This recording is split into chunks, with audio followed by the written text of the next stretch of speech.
Greetings, everyone, and welcome to the South End Zone. I am Chad. You see Tyler right there.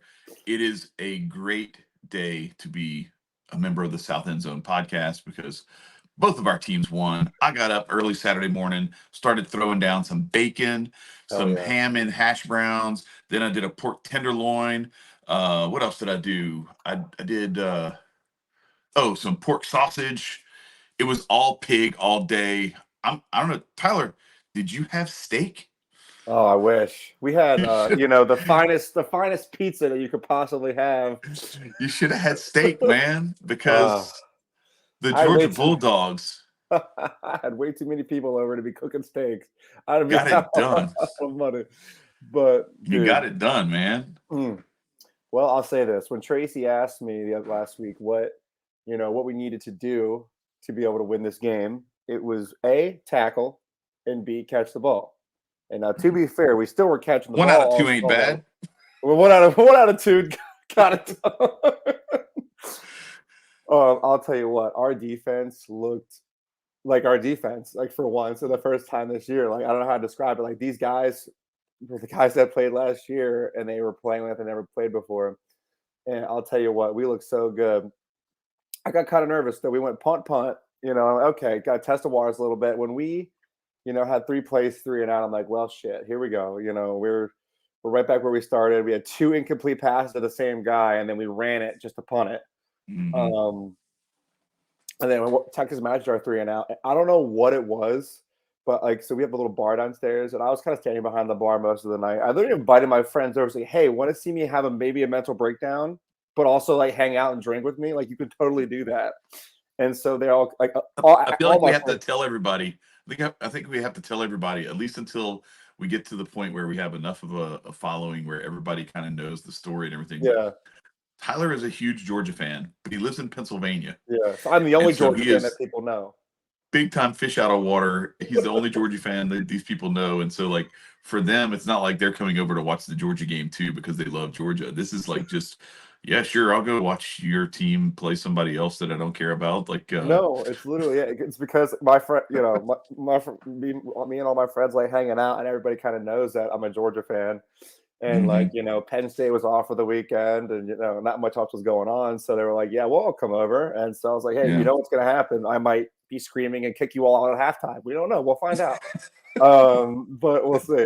And I've so, kicked my family out before because they were saying roll tide one time when oh we my were, and I god, was like, get the hell out of the house. Don't like, come leave. back. Don't come back. Just Yeah, leave. but so we get the ball back after we force a three and out. I don't know what made me say it, but the camera is still on our line, on our right on the ball, and Beck drops back to pass. The ball has not even he has not even like cocked his arm back to throw the ball. I'm like, that's a pick, and he just throws it right in the middle of the defense, and his kid picks it off like two plays, and I'm like, and Mm. all my friends kind of turn around and look at me. I'm like, I don't know, like it's just When you know, when right? you know, and it just like when he drops back to pass, it's almost like you're scared he's gonna throw a pick almost every time. But Hmm. we somehow get out of there again and force another three and out, and then we throw a pick again. Oh my god, like, two picks, Chad, in like 16 minutes. Yeah. Oh my god, it was so frustrating. And It's becoming a script now dude, that it is you feel like like you have to run. holy shit, dude. But like, listen, I'll tell you what, the difference between the Alabama game and this game is our offense was playing this poorly, but our defense was standing the hell up this entire game Hmm. and Hmm. getting us the ball back. Because I'll tell you what, oh my goodness gracious. Dalen Everett coming off the dude, when I saw you were snap the ball and he's looking off to the right and he's just standing there, and I see Everett, freight training around the corner, unblocked. My eyes were like, oh my God. Oh my God. Oh my God. Like unblocked. And the Texas O line was touted to be something super special too. Hmm. And we were turnstiling the O line all night long. And boot makes a Hmm. tackle. And then I was losing my mind because our entire fucking team tried to fall on the ball and almost didn't pick it up. Like there was a guy who like, we would have had a scoop and score because the guy who reaches down to get it, and the dude that's laying on the ground, one of our guys that's laying on the ground, tries to Knocks it paw away at from it him. and knocks it away from him. And I'm like, what are we doing? But we fall on it. Luckily, they get a touchdown out of it. Nice and easy, and then forced another. Listen, we were on their ass. Like, our defense was like holding up big time. Texas doesn't score until we're up, almost 23-0. We go into the half 23-0. We score again. Couple punts, couple field goals, and I'm like, holy shit! Like, this is if you would have, and this is totally honest. If you would have told me one of these teams is going to be down 23-0 at half, I would assume it was going to be us. Mm-hmm. Like, just the way that Beck was playing, we were playing this well despite Carson Beck. Despite Carson Beck's performance, we were winning this game 23-0. And it came down to the run game and our defense. I think we were running the ball incredibly well. And when we have given ourselves the opportunity to run the ball, we have done that well this season, in my opinion. And so we give ETN the ball, we keep it moving. And then we're like, we see, Ewers isn't cutting it. And we're like, well, the backup's coming in. I texted Chad. I was like, this usually goes well for Georgia. Like, when the backup comes in, the possibly better backup relieves the failing start. I'm like, this usually goes fine. Yeah, and they go right down and score. No PTSD flashbacks to Tua. Yeah. I literally texted Chad. I was like, I think I'm having Vietnam flashbacks right now to the 2018 championship game. But they go right down the field and score and get the conversion. I'm like, well, okay, we had to button up. It was, this is do or die. And they score again, and it's 23-15. And luckily, we are able to, have a nice long drive down the field where it's so weird. It's like either Beck looks so incompetent or he looks amazing. Like, there's no in between. And I was talking to Chad. I was talking to you before this. It's like we had Ladd and Brock last year. That was our zone busting offensive receivers. Like, they're going to be open no matter who you put over top, under, like, wherever. Mm-hmm. And we had a lot of these same receivers that were on the team last year, and they did not get a lot of targets. Now we have to rely on these guys. And it's like Beck can see the man coverage, but he has no, like, I don't know, being able to see and read the zone. Because, like, there was a couple plays where, like, we have the guys crossing, and yes, our receiver does have a step on the defender that's on him. However, he does not He's running into another defender. Right, he does not see the second defender's zone, who our receivers running to, or the safety that's sitting over top of the route, just staring at Beck, waiting for him to throw the ball.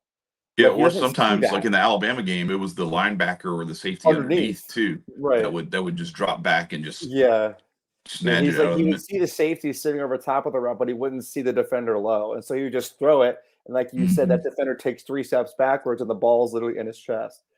But despite Carson Beck's performance, we were running the ball well. And dude, Bobo, oh my God, runs this little double reverse flea flicker nonsense that we just wide open down the field. I'm like, we're really doing that right now? But all right, we complete the pass. And I think we did pretty decent, honestly, in managing the clock and our defense standing up towards the end there. Because that was massive, keeping it, from 30-15 pretty much since that last Texas. Once we scored again, we didn't look back. We held them back. We held them down for the rest of the game.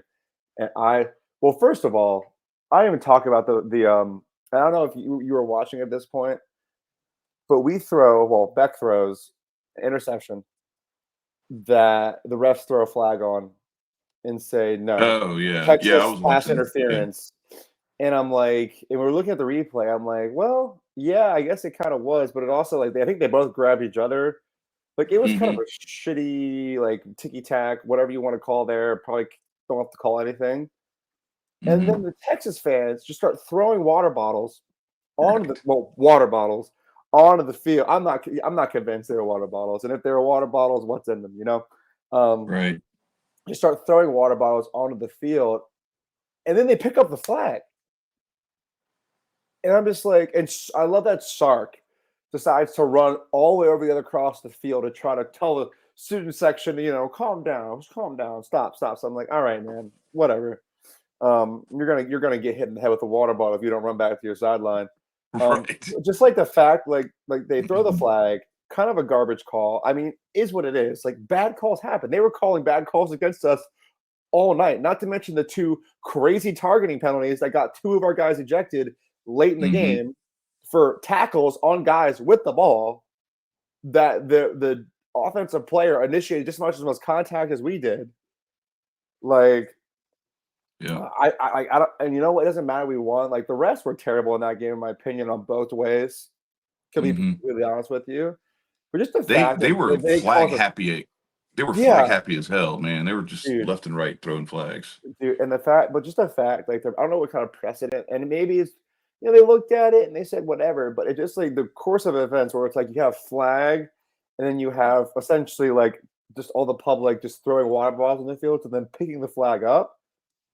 I don't know, man. That just I don't know what to say. It That felt seems very to send a Saban-esque. message that Yeah, it's. throwing a temper tantrum gets you gets you a call to go your I way. was gonna So say it's whatever the refs have to do to get their tires not slashed after the game. Like they're guys are gonna do because they are in Austin.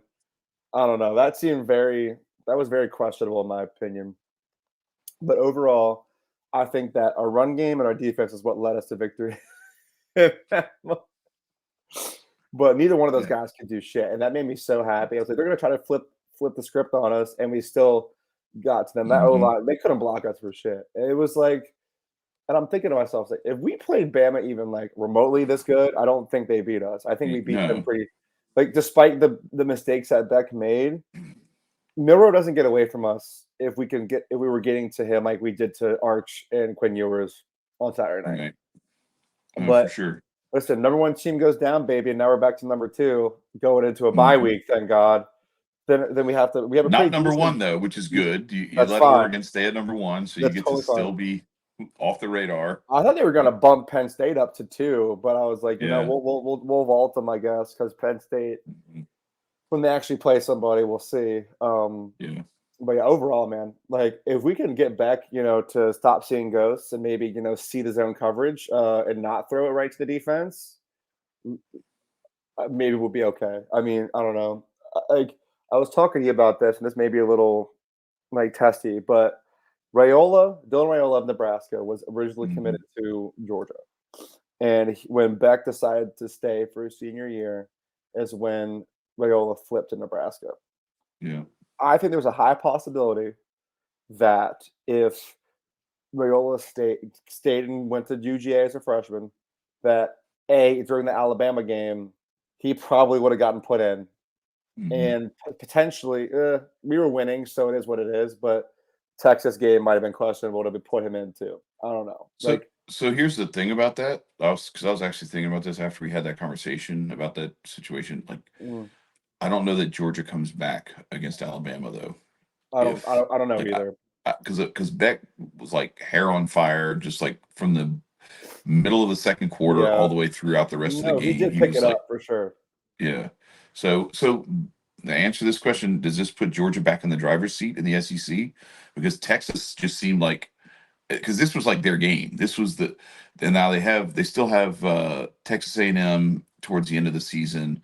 Let's pull up their schedule just to see That's who gonna Texas has left the because fact that I'm the wondering mhm. if if Georgia is back in that prime spot. So Texas has they got Vanderbilt this week. That's going to be tough in Nashville. Florida, they should be fine in Austin. They got to go to Fayetteville to play Arkansas. Arkansas is no slouch, but as you saw this weekend, they're definitely not at the level that where Texas should really be worried about Yeah, them. Kentucky comes to Austin, but then A&M and College Station, they reignite the bonfire, that's and gonna be awesome. that's actually going to be a really good game, a really good setup for a great matchup. But is Georgia back in the driver's seat as the kings of the SEC, like they've been, vying for that title neck and neck with Mm, Alabama, and actually kind of held that title for a few years? I'd say that I think that Alabama's been usurped, regardless of who you want to put in the driver's seat Yeah, as for the sure. as the the leaders of the SEC. I Right. think if we're being 100% honest with ourselves, I don't think you can even declare a solo driver of the SEC anymore. Like because it sounds like anybody can be anybody at any point in time. If Vanderbilt can be Alabama, anything in the world is possible at this point in time. I think if we look at it right now, we have a four-way race for the SEC. to get to Atlanta. I think it's Texas, Texas A&M, you and me, us and you, Mhm. yeah, Georgia and Right. LSU. Us obviously. Right. But I think right now it's a 4-way race, and the crazy thing is that the bonfire game could decide who goes to Atlanta is also nuts. Yeah. But I think Texas has proved that they might not be all that when you look at who they played. Like they beat Michigan, but Michigan literally This can't is execute a forward yep. pass.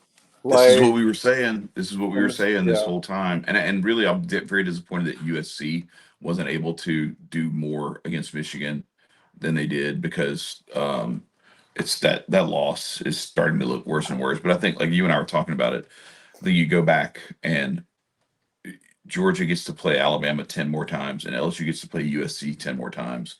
We're probably winning 8 or 9 out of 10 knowing what we know now yeah, and not because I think some of it was like there was an overestimation of what that matchup was going to be like for LSU in Las Vegas, where I think they overestimated and they maybe held a little bit too much back. And then the Georgia game, I mean, like you guys go to Alabama and you're in Tuscaloosa playing in this hostile environment and there's still kind of that ghost of Nick Saban floating around yeah. and the world comes crashing in and you're down 4 touchdowns before you can even blink and you still should have won that game. And like I just wonder, now that you know what you know and you Mhm. realize how exposed Alabama has been under Kalen DeBoer, I wonder if that would even be close to what the outcome would look like. So I think we beat them by at least a touchdown, if not two. I think if our defense, like Alabama, literally spent the first almost quarter playing 11-0 on offense. yeah, Like it was literally, for those who didn't watch the game, it literally was the worst display of defense because there was no defense. Like Alabama we never tackled not one person. We like Jalen Miller could do whatever he wants, and when you're playing 11-0, you do score touchdowns eventually, right? So yeah, I think if I tweeted it. I tweeted it the other night. I said, if we line back up against Alabama, we beat them. And my friend, who's an Alabama fan, said noted. I said what I said, and I mean it. right. Like he said, duly noted. I was like, I mean it, and I'll say it again. That's a fact. That's a Ugh. fact.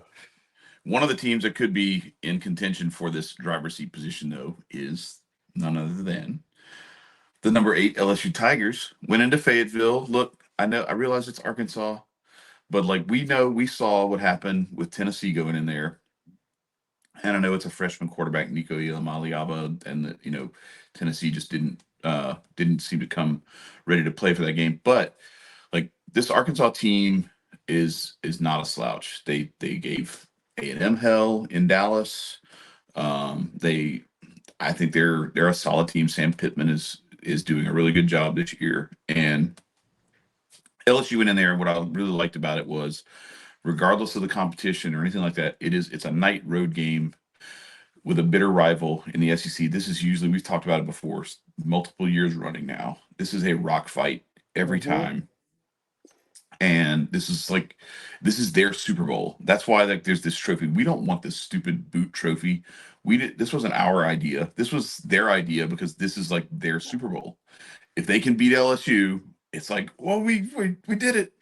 And I'm like, all right, cool, good for you guys. But like we're just like y'all are just annoying to us. So anyway, went in there, took care of business, marched right down the field, first drive, boom, tud. Caden Durham just back to 100% and playing really well. 21 carries for 101 and 3 touchdowns for a true freshman. Pretty solid stuff on the road. Always helps to go on the road if you can get your running game going because that takes the crowd out of the game. It doesn't make it, it makes it where you don't have to worry so much about that pass protection, those third and longs, all that kind of stuff. But Garrett Nussmeier did his thing too. No touchdowns in this game, but he still did his thing. And Damian Ramos, golly, 4 field goals, 14 total points. Dude came to play. He's automatic with that leg, and LSU gets it done. But we got to talk about Whit Weeks Dude, because dude. he's the dude, man. I texted you because I had the game on because there's 3 TVs downstairs. So the big one was the Georgia game, And then one of the ones over the bar I had was the LSU Arkansas game, and holy shit, man, that interception was crazy, dude. Yeah. That was awesome. No, for sure, for sure. And look, Braden Swinson I'm not gonna say he was shut down, but not he was not getting in the backfield. I think they did a really good job of containing him. But the thing is, like, that just opened things up. JVR Suggs gets a sack. So we got one from Whit Weeks, obviously, a little ankle tackle. And then I can't remember who got the other sack. But anyway, it was a good night all the way around. LSU just came in ready to play, and the big thing was too. So getting out to that early lead was great, but you're up 10-6 because they gave up a little leak out touchdown, or 10-7. Yeah, it's 10-7. Yeah, I don't know why I said 6. Anyway, 10-7 because they gave this little leak out touchdown pass. Tylen Green hits the receiver in the corner, just outside the end zone, and he takes it in easily. And then LSU stalls out, has to punt Arkansas deep, and you're like, man, crap! Like, it's a field goal game, and if we let Arkansas go down the field and tie this thing up, or maybe even score a touchdown, we're in trouble. They get the ball to start the second half too because they had deferred, and here comes Whit Weeks. Boom, tip ball, scoops it up, almost scores on the play. Reminded us all LSU fans a lot of Tyrann Mathieu, the Honey Badger, back in 2011, making the same kind of plays, just constantly in the backfield. And really, like, that number 40 carries something too. Somebody was saying maybe we should hand down the number 40 because that's Harold Perkins was wearing 40 2 years ago when he went into Arkansas and wreaked havoc on all of them. But it was just a really good all around performance. And once they got that, they turned it around that way. It was just lights out from that point on. LSU just kind of applied pressure, kept their foot on Arkansas's throat, and it was over from that point on. And so now the real battle for SEC supremacy is incoming, because while LSU and Georgia were knocking off Texas and Arkansas, um, another team, Texas A&M, was moving into first place in the SEC, or I guess maintaining first place in the SEC, because technically they were in first already because they had more wins than even Texas. But now with Texas taking that loss, Texas A&M and LSU are the only two remaining undefeated SEC teams. And so if we look at the SEC standings now, Tyler, you will see that. Hang on, let me pull it up here. You will see that not only is Georgia not number one, Alabama almost doesn't make the page. They are now 8th in the SEC behind Vanderbilt, Texas, Missouri, Tennessee, Georgia, LSU, and A&M. And Missouri's kind of interesting because they have looked awful, and somehow the only SEC loss they have is that Texas A&M loss. But they almost lost to Vanderbilt, went into overtime with them, and then they got all they could handle from who did they play this weekend? Mississippi State? No, that was A&M played Mississippi State.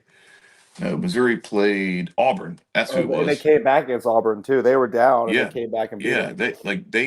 they almost choked that thing away against Auburn.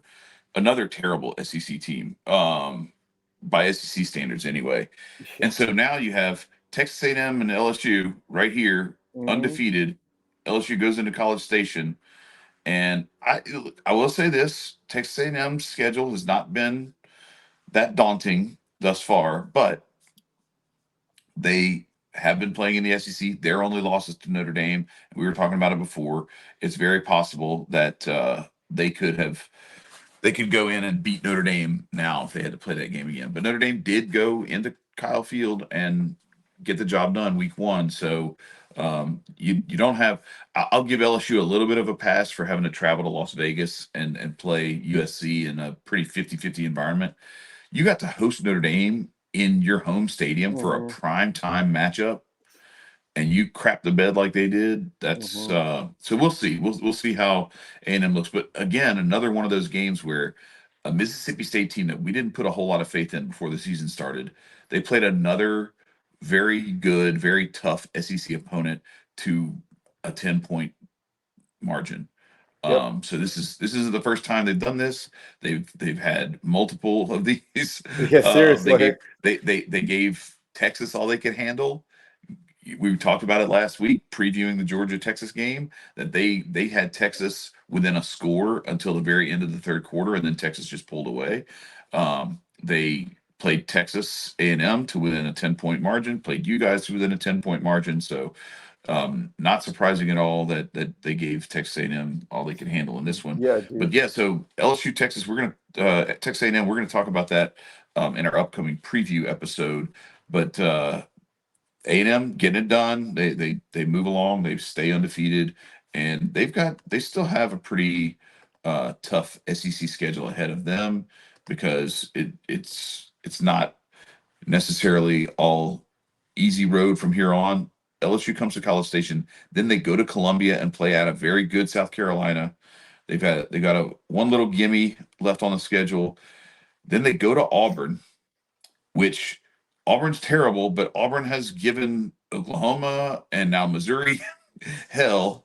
And then they have to take Texas. The Longhorns come to College Station to reignite the bonfire.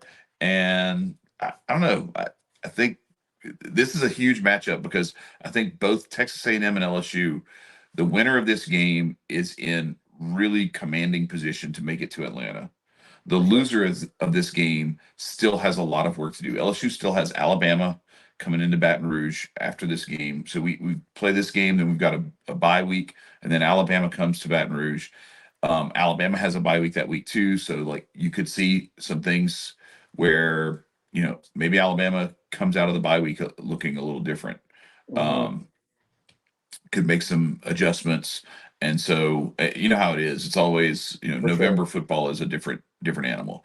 But that Texas game looms heavy for A&M if they don't beat LSU this weekend. So whoever wins this game is in a really good position and can probably afford a loss and still make it to the playoff.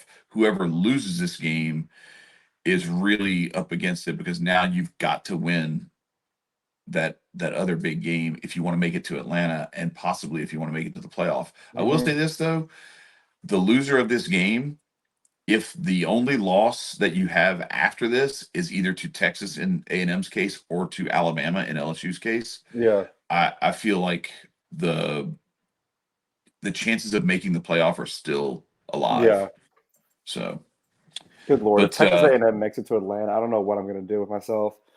That's no, look, like, they will always be Texas 8-4 until they're oh, not. So we have to just trust in the regression to the mean and believe that it's we coming. gotta trust really Um, hard because how many wins? LSU, They already are 6-1. LSU's got to go. LSU's got to go get the job done. That's all we got to do. So they're already It's up to 6-1. us.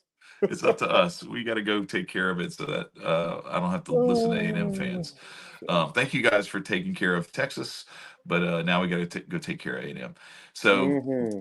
another huge one, Tennessee welcomes the Crimson Tide into Neyland Stadium, and like it was ugly. There have been so many games like this year where LSU did it against Ole Miss where nothing happened early on, No. and you kind of got lucky that you weren't down big. Tennessee was really lucky that they weren't down by 2 or 3 touchdowns early in this game because Dylan Sampson fumbles the ball. They throw a couple of picks. Jalen Milroe throws a pick in the end zone. Like both of these teams were Yeah. like competing to see who wanted to give it away the most. Yeah, I was gonna say. And Alabama got it done. They found a way to be the team that wanted to win this game the least. And Kalen DeBoer and Jalen Milroe combining for some head scratching and even more head scratching. So, what did you think when you were watching this game? I think we have finally arrived at the point where we talked about the standings. Alabama Yeah. is currently 8th in the SEC and 15th, hanging on to the top 15 by a thread in the AP and coaches polls. What's going on, man? Is it too much to say that Heupel might just start having Alabama's number?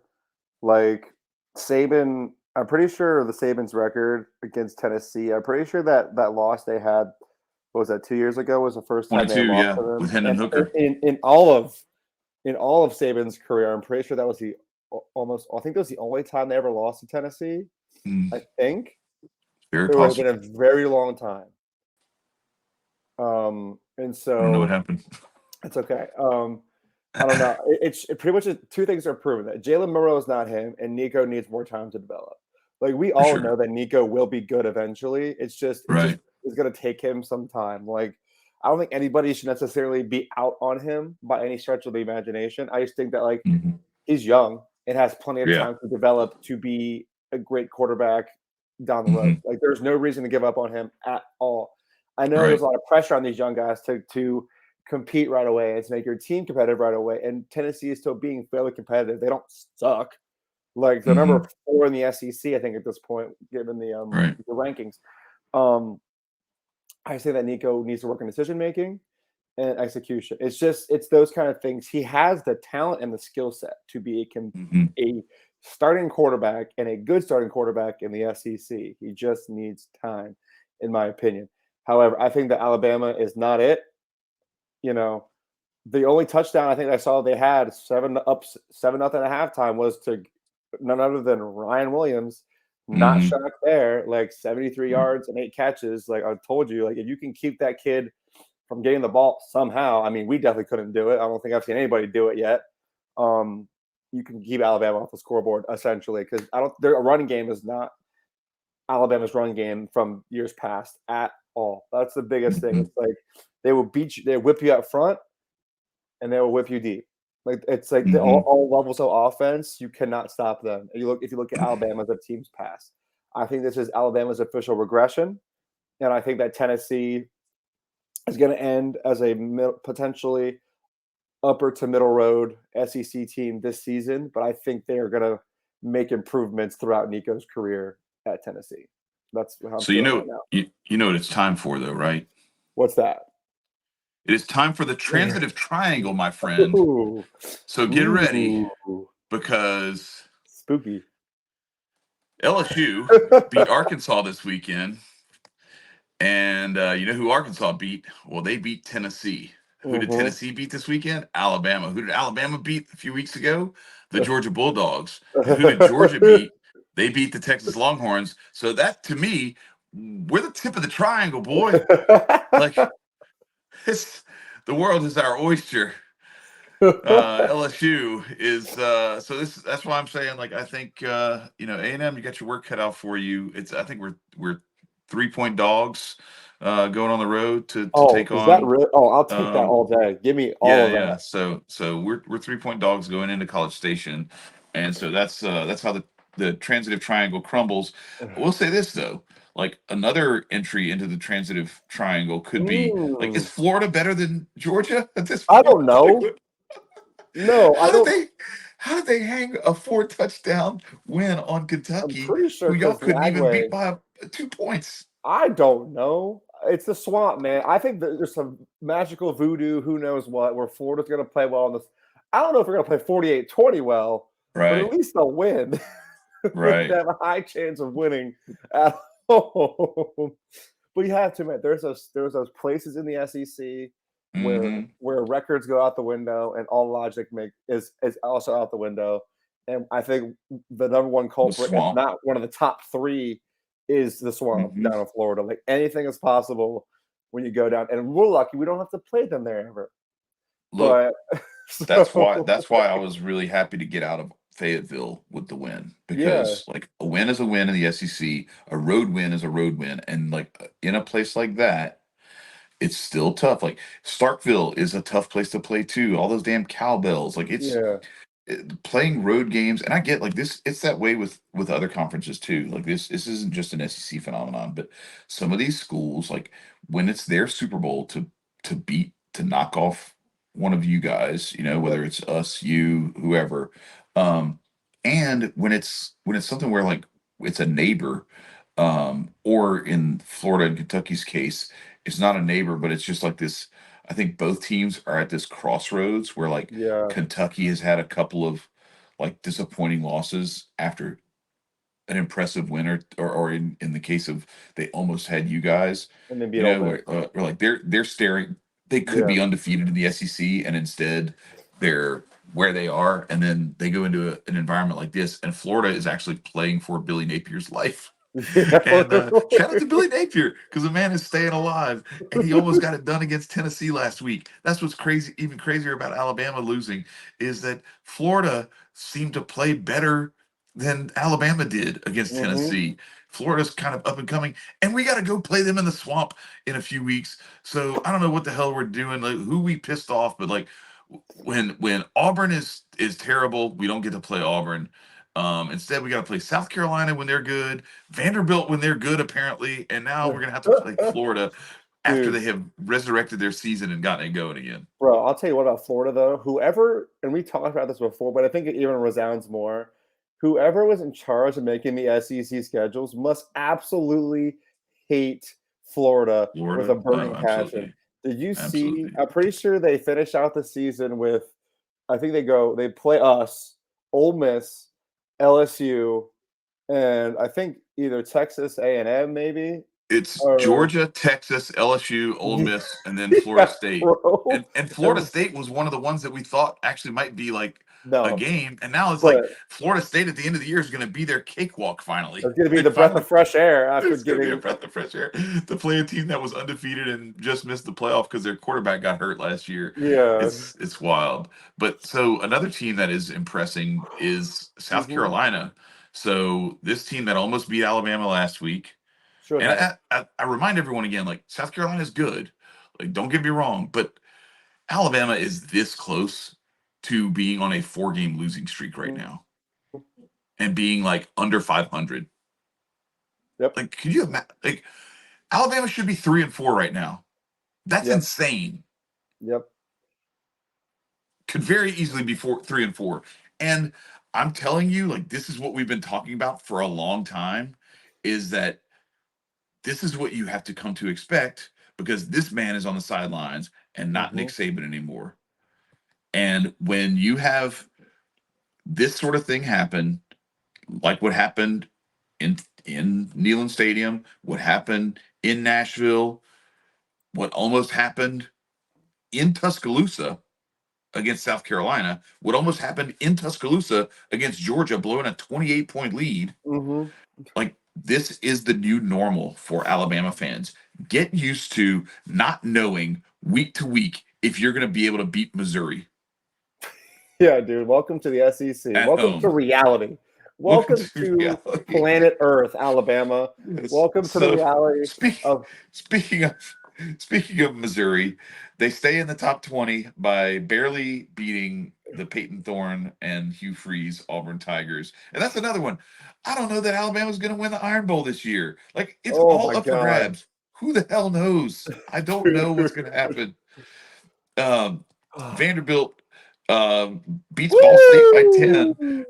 That means that Ball State is only 5 points worse than Alabama, um, because they lost by 10 to Vanderbilt. Oh my goodness. Dude, Outside of the SEC, you had Iowa State trying to cough away their national dude, championship did you hopes watch any part of to a this? terrible UCF team. What's that? Dude, did you watch any part of this game? Yeah, Did you see? It was like towards the end. I they had had it. to come back to win this game. Well, not even that. They were getting They're smoked. dude. They one of the UCF DBs pulled a Tyrann Matthew. UCF picked off the ball against Iowa State, and as he's about to cross the end zone, flips Oh, the ball dropped it. back, I did clearly not not see in the that. end zone, clearly, and the ball just is sitting there in bounds in the end zone. It just live ball the whole time. Like nobody picks it up, nobody touches it. Like he literally flips it. He pulled a Tyrann Matthew against Georgia, but that one counted Yeah, apparently. yeah, You know yeah. they. um, but literally, they're Hey, like, look, y'all well, like, got what do they smoked in do? that game Nobody. anyway. So I know, but we're like, what? Well, we're all looking at each other, like, because they were like, Georgia was almost done. Like, well, what do they do? And apparently, you just get the ball at the 1 yard line because nobody picked the ball up, and the ball did not go out of bounds because it was a live ball wow. in the end zone, no touchback, no touchdown, no out of bounds. It's just a ball that did not move. It just sat there in the Huh. end zone with nobody touching So I it. guess when they blew the play dead, and then they realized after the fact, and so that since it didn't go out of bounds Yeah, and the there ball wasn't a was clear live. recovery, The they ball was couldn't do live. anything except bring it back to the last place where it was Except held. to give UCF the ball at the 1 yard line Yeah, because the ball's just sitting there up for but they grabs and gave it. nobody picked it up. They gave it to UCF. Like They UCF gave got it. the Okay, interception. okay, He got the yeah, interception and then flipped the ball before the kid walked in. And that's so, crazy. yeah, dude, I've never seen something like that. But yeah, Iowa State barely surviving UCF. Yeah. So That another Big 12 team that has national championship aspirations, Kansas State beats West Virginia like a drum. They have that one early loss, but Kansas State is actually looking really good lately. Notre Dame beats Georgia Tech by 18. This one should have been closer than it I was, agree. but Georgia Tech threw a late pick Yeah, and a pick six actually, and they hung around for a little while, but they just didn't did, have enough. Yeah. Illinois bro. is interesting because they've got Oregon coming up, and Michigan just can't move the ball. No, they cannot Michigan, execute the forward pass. they cannot throw a forward pass to save their lives, and Illinois wins that one by 2 touchdowns. And I'm hereby declaring that I am off the Cam Ward Heisman bandwagon because I don't think you should give the Heisman Trophy to a player for a team that apparently the ACC officials are so desperate and hell bent on making sure that they have a team that Hmm. is worthy of being a first round bye team, that they're going to do everything they can to keep Miami alive. Um, Cam Ward got hit, scoop and score, touchdown.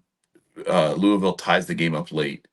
They review it, they come back and say it was an incomplete pass. And now, granted, the same thing happened to LSU last week with Garrett Nussmeier against Ole Miss, where I felt like it should have been a fumble and we should have lost the ball. We didn't. Thank you, refs. But I'm going to acknowledge that we should not have kept the ball. Miami, I don't know that they lose that game if that happens, but they certainly tried like hell to give Louisville or to give Miami the game.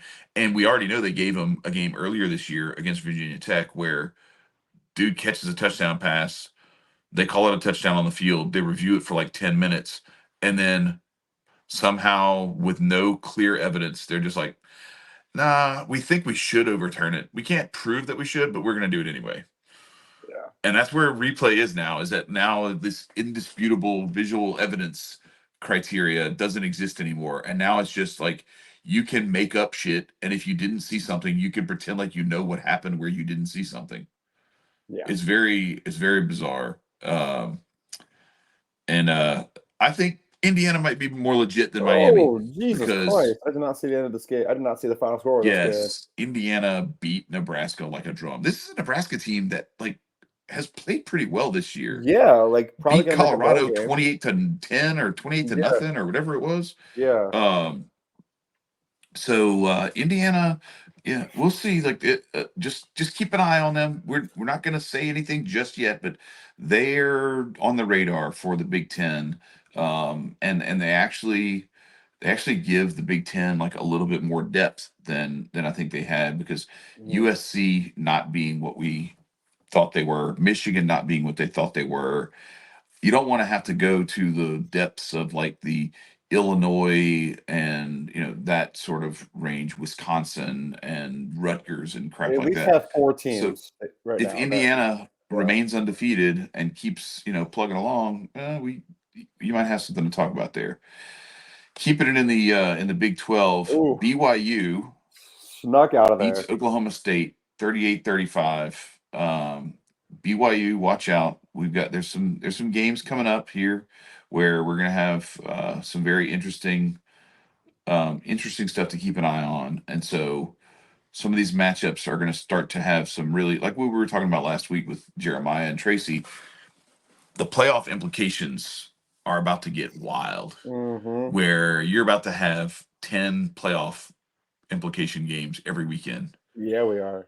And it's going to be a whole lot of fun. So I think the regular season is more important than it's ever been.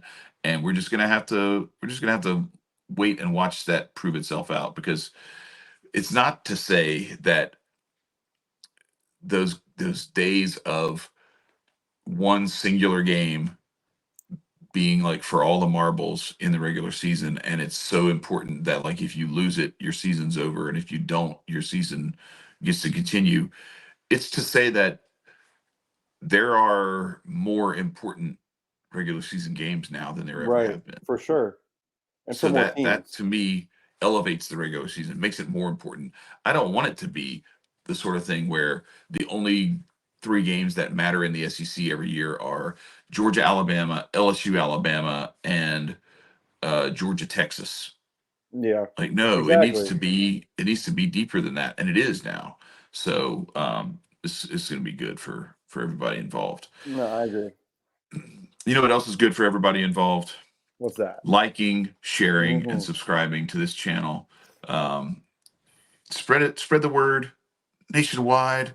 Things are starting to pick up. The South End Zone is getting some traction. We appreciate Mhm. everybody for coming through and watching our episodes, and we want to keep that train going. So y'all share this and go ahead and comment too. We like arguing with the Alabama fans and the Texas fans down below. We got some shit for you Texas fans now too. There's a whole lot of people to talk shit to now. It's not just Alabama fans. So take solace in that. At least Alabama, you are now so bad that we kind of feel guilty beating up on you, and we're just Yeah. going to take and direct our energy towards Texas fans because they Mhm. have been just as obnoxious as you guys usually are. If not more. And they took just as big of an L as you guys did against Tennessee and Vanderbilt. So Mm-mm. let's keep it rocking. South End Zone will be back later on in the week with our preview episode for week 9. I'm Chad. He is Tyler. We are out of here. Peace, y'all.